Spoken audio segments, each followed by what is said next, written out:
panorama circuit.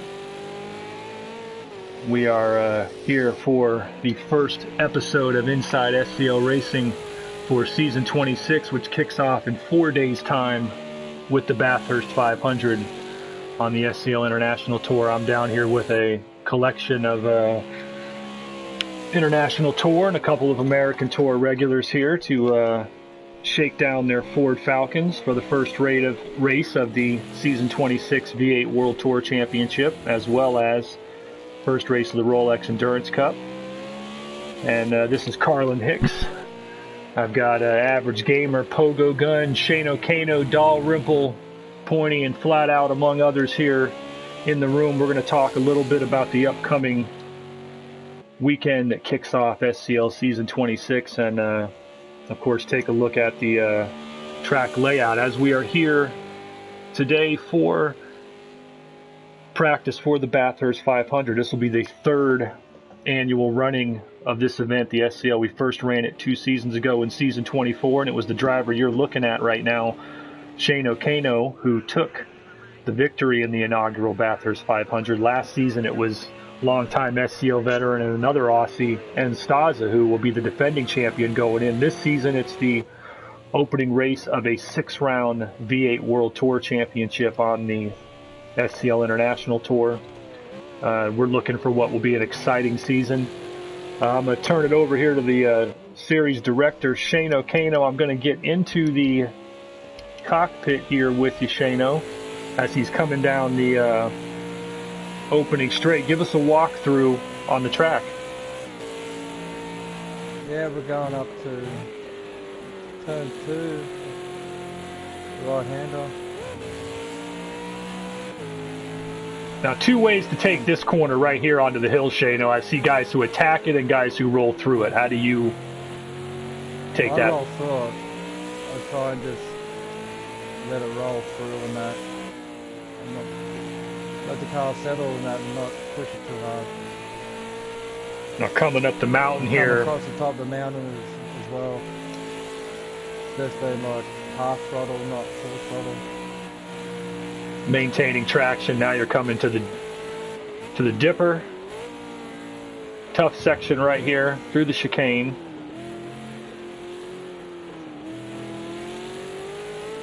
Some people drop down the first, I was staying second.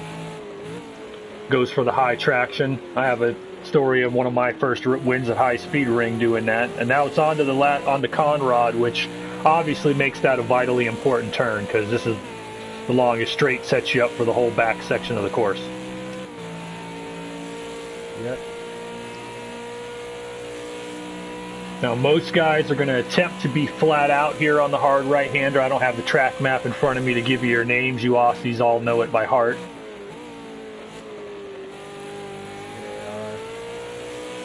Cutting through the inside section, coming to the final turn. Forced elbow. Murray's corner here in the final turn, which is a big one. I've seen a lot of guys get complacent here and wind up in the grass as Shano comes off and completes a lap here at Bathurst. As I said before, the season 24 Bathurst 500 champion, and has got to be one of the favorites going into the V8 World Tour as an entire schedule. As we'll get back onto our trackside cam. First, let's talk about the Bathurst 500 itself. 500K, 81 laps. It's a long, grueling race.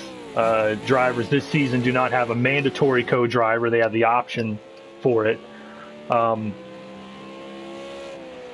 Shano, as I said, we're on board with him here now, or on the trackside cam anyway. A winner in season 24, was a contender last season until Mechanical Gremlins got you a DNF. What's the key to performing well at Bathurst? You act like you're talking to one of your team drivers on the Aussie race team. What is the key to doing well in this race? The key is looking after your tyres, not going out too hard on the start of them, and so you got them on the back end. Because you can wear them out pretty quick on this track if you push it too hard. I think you're going to see, that brings up a good point. You're going to see a lot of different tire strategies. Most of this testing during the week as guys, maybe not showing everything they have because they're testing out different tire compounds and pressures and whatnot. I was in the broadcast booth last season. I'm going to be trying to qualify for the race this season. That's what we saw last season. We saw the guys who could stay consistent through the mountain, keep the tires on the car. They were able to, because there's big swings on a lap this big. It's very similar to running on the American Tour Road America, in that a bad lap is 3 seconds, not just a couple of tenths. You'll hit the sand somewhere.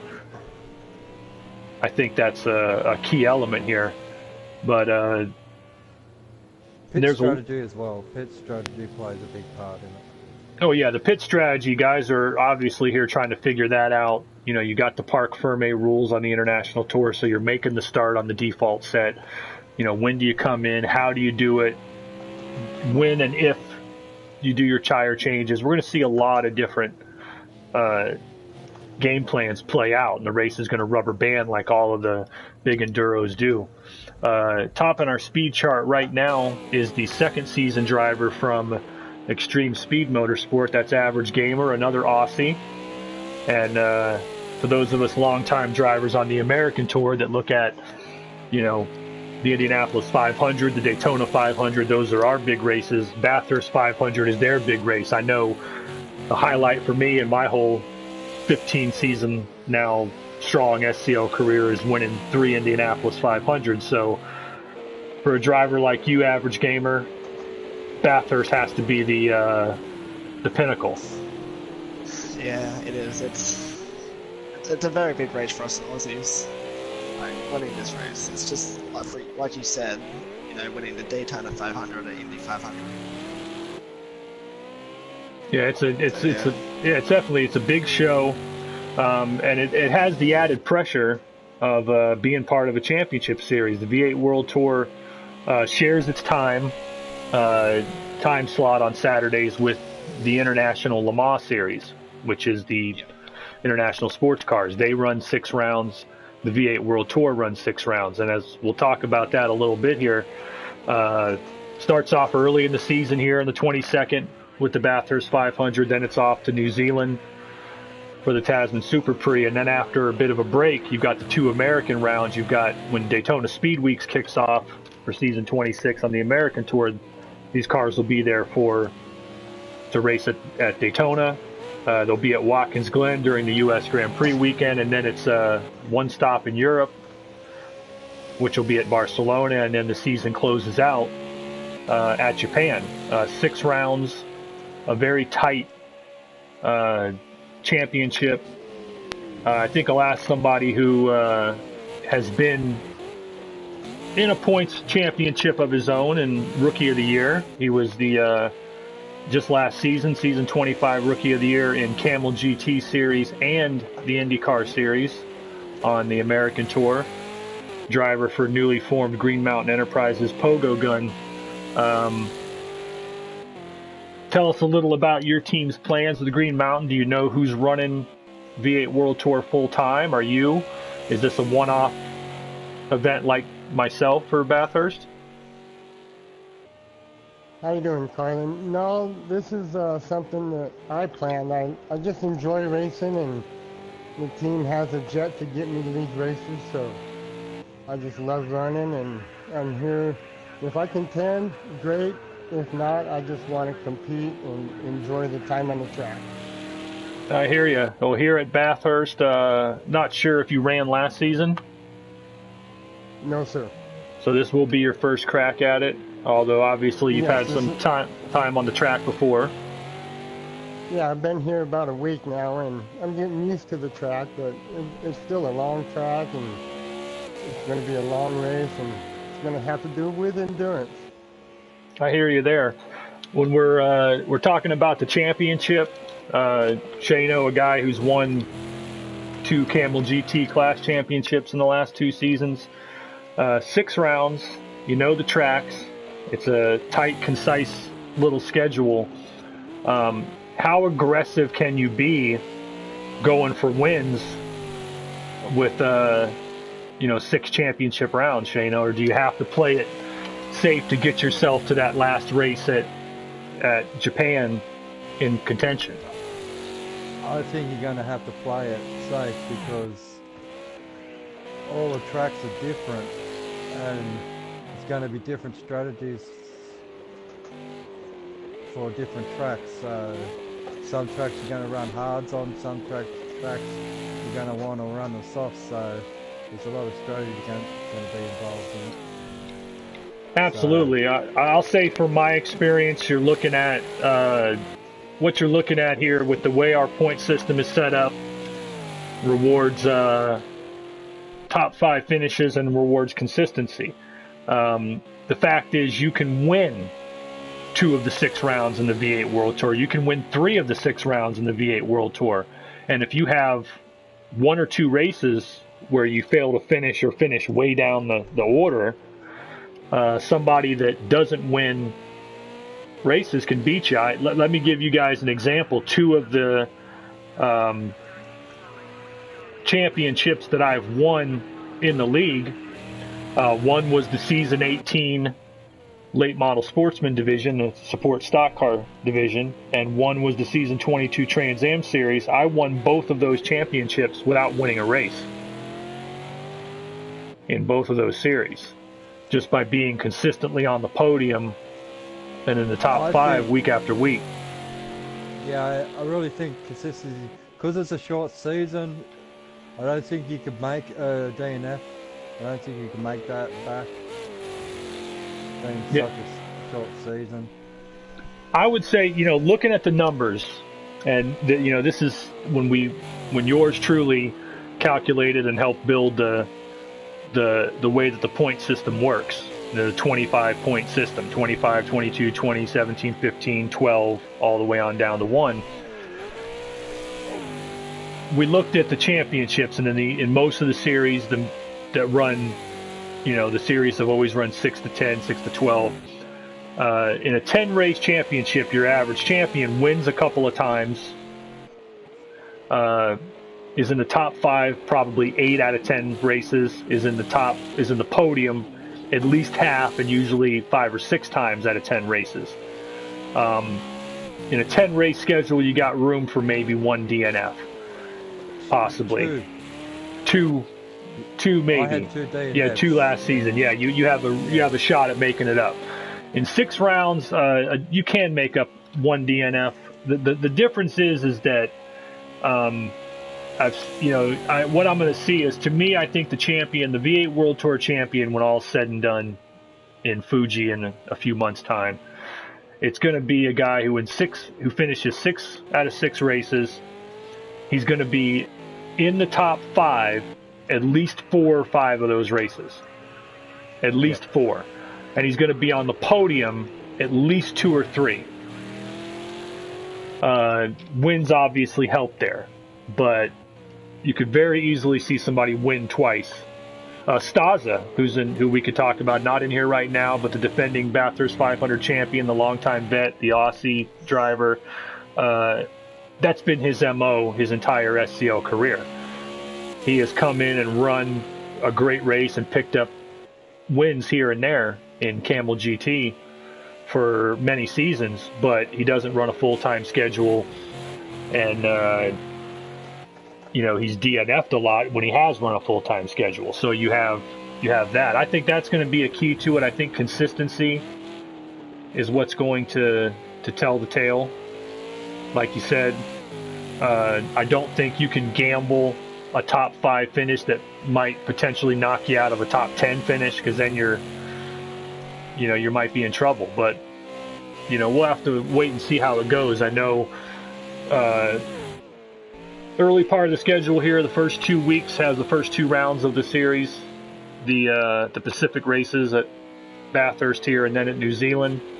That's going to give everybody a real good feel for what the series is going to look like. Let's get on the track with somebody else here. Go to a driver who I believe is entering his 3rd season. I believe he made a smattering of starts in 24. Might have been classified as a rookie last season, running with Aussie race team Flat Out. Yeah, this would be my third season, I believe. As well. This is his third season. Another Aussie driver from that team, and one that we expect to see. He's won the odd support race, exhibition race, has performed very well, and is somebody we expect to see. I mean, obviously the Aussie race team we expect at this point. I would say, in my estimation, the odds-on favorites for the V8 team championship. Shano and Flat Out are going to run very, very well there, but Green Mountain, if their guys run, if they consistently put at least 2 drivers in and finish, will be there.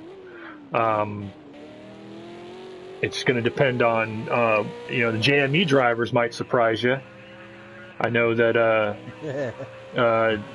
Remy and Remy's got a surprisingly good program going. He's been testing these cars, and for a veteran who's just getting back into the new equipment and getting up to speed with it, he's already got strategies and tire pressures and everything set up for this race. So he could be a contender as well. But 6 rounds, it's going to be tough. But I think after we get out of New Zealand next week, we'll have an idea, because there's some gap between some of the races later in the season as the International Le Mans Series runs, and guys will have time after these first 2 races to reassess, to get some time to put some more test time into the cars. And it's the first season of it, and we'll see how it goes. But I know Shano's aiming for it. I know Staza is definitely a contender. Pogo, if he's running running these races, he's going to be a contender. Average Gamer going into his. Yeah, somebody's mic is going. Yeah, somebody's mic's going nuts there. But I think we've got a good look at what we'll see here. It's going to be a really good season. Can't wait for this. There's a lot of excitement. We've got the American Tour's got its standards with Winston Cup, IndyCar, Camel GT. All the support series are for points this season. So you've got those, which will be broadcasting regularly as well. The International Tour, obviously, Formula One, V8 World Tour, and International Le Mans Series. We'll talk in another episode about this weekend's other race here, the Australian Grand Prix in the Formula One World Championship, which ought to be that'll be something on this track as well. Let's get on board here inside this Ford Falcon V8 with a driver who will be classified as a rookie this season, even though he made a couple of starts in some support races last season. A guy new to the spectacle that is the 10 years and the 25 seasons of SCL, but I believe he's an Aussie driver. Correct me if we're talking to a Kiwi here, but Dalrymple Dimple on board on Aussie all the way. And as of right now, do we have any team news? I know you've been one of the free agents whose name has been floating around. No team news, mate. I'm still flying solo. Yep. Well, he's definitely one of the new drivers that's got his name on the radar. Obviously, same pattern of questions here. Like I said, just like the driver like me, I imagine to you, race like this is your Indy 500. And, running something out here, making your first crack at it, your times look good. How do you feel going into it? Are you confident that you can make the 15-car field, and then once you're in the race, somebody's mic's going nuts. And once you get into the race, how do you feel you'll do? I'm not overconfident of making the 15, especially with the hard tyres and the colder conditions. It's going to be one of those things that's a bit of a baptism of fire, really. Like, did a couple of sport races, just for But this is another kettle of fish. These cars around this track, 500 k's, like it's to really test you. Oh yeah, absolutely. We're having a little mic trouble with you, but I get exactly what you're saying. It's a big tester on a track like this, your endurance, and just not making the mistakes. You can bang the car around, but you're going to lose time that way. And a lot of these guys are going to be very quick. I think looking at the time you got right now on the board, looks pretty good. It's tough to tell what'll make the 15-car field, but looking pretty good so far. And we're glad there's going to be a ton of Aussies out for this race, and we wish you the best of luck this season. We hope you run V8 full time if you can, and I think you'll probably surprise yourself. I think the Aussies are going to rise to the top here in these cars, because I believe you're going to see some of the American Tour regulars look pretty good when they make a start, because they're, especially those of us that are the all-arounders that run all the series and are used to a bunch of different kind of cars. But nobody, good drivers. Yeah, good drivers are good drivers, but nobody has spent the amount of time in these cars since we've come to this software than the Australian drivers, and it showed in the last two Bathurst 500s, and I think it'll show in this one, and it'll show in the whole series. As far as going forward here, Shane, you got any final thoughts going into the Bathurst 500, into the V8 World Tour this season? I think if I had to make my pick going into this race, I'd have, you got to look at Shane and Stas. They've already done it. We don't know exactly who on the American Tour is going to make entries, but that definitely makes Shane one of the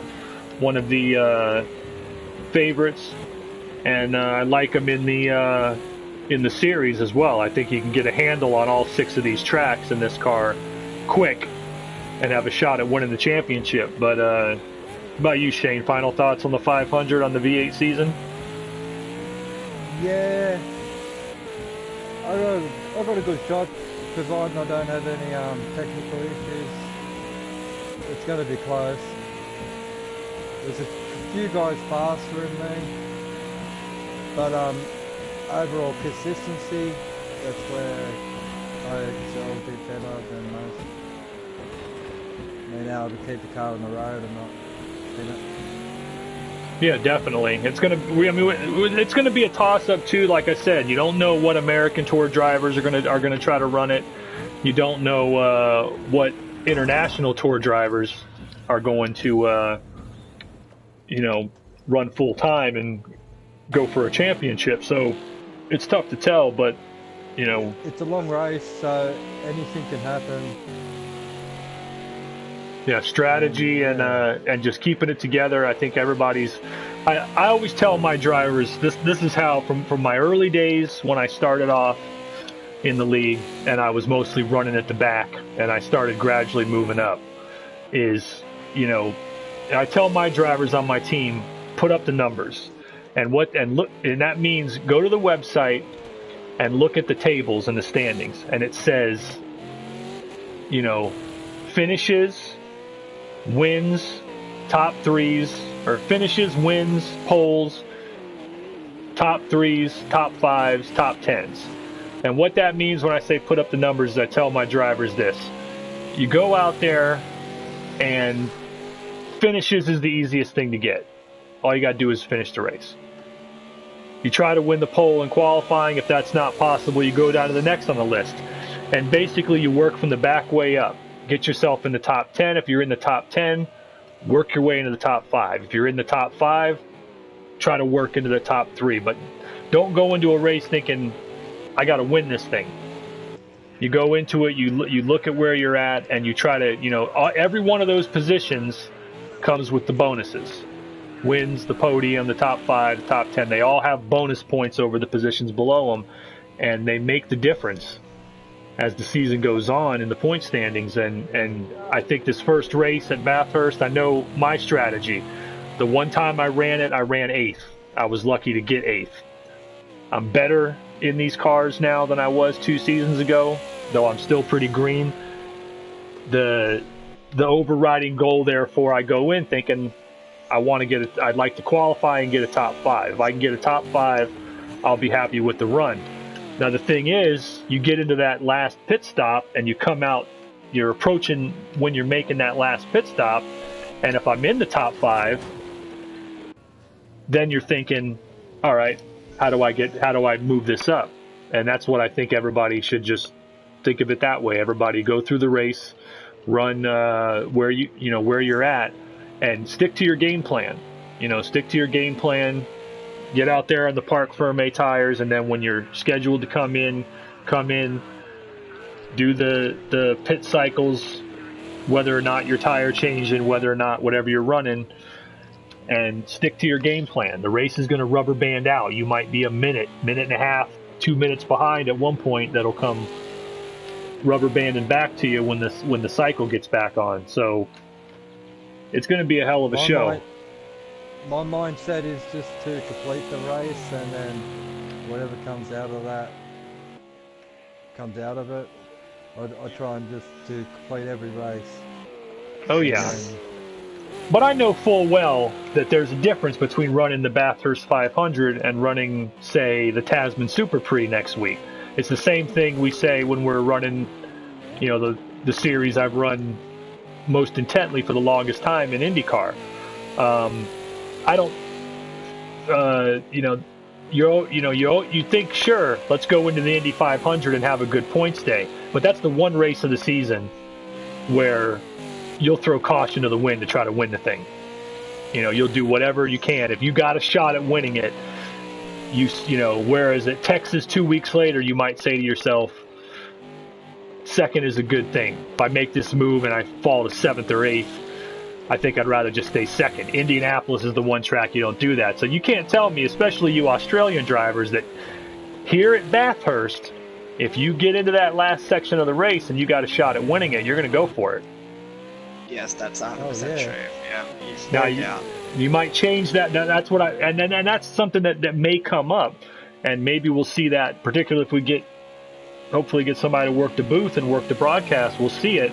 Is that we'll be coming down to the end. You may be running first, second, third, have a shot at it, not know if you're going to make it on fuel or something. And, whereas in a couple weeks at one of the other races, you might just go, you know what, I can get in, splash of fuel, and maybe only lose 1 spot, 2 spots, and hang on to a good points day rather than run out. I think at Bathurst, you might be going, well, I'm leading.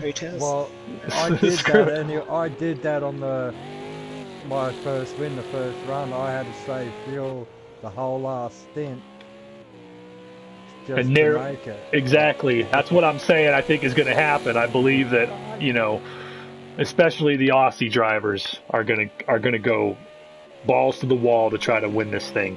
And I anticipate that. I know from the numbers that JME Motorsports has that there's 3 or 4 different possible race maps that we've put out that all tell us there's going to be fuel saving is going to be part of it. All of them tell us that. Yep. It's all of them says you're going to have to save something here, save something there. So it's going to be tough, but I think it's going to be a good race. We'll look forward to Formula One also on Sunday. But as I'm going to sign it off here, thank you all for joining us. Shano, Average, Pogo, Dollar Info, Flat Out, the whole gang. Thanks for watching SCL Inside SCL Racing. We'll get another episode up later on in the week with the Formula One preview, and we'll see you in season 26. Have a good night.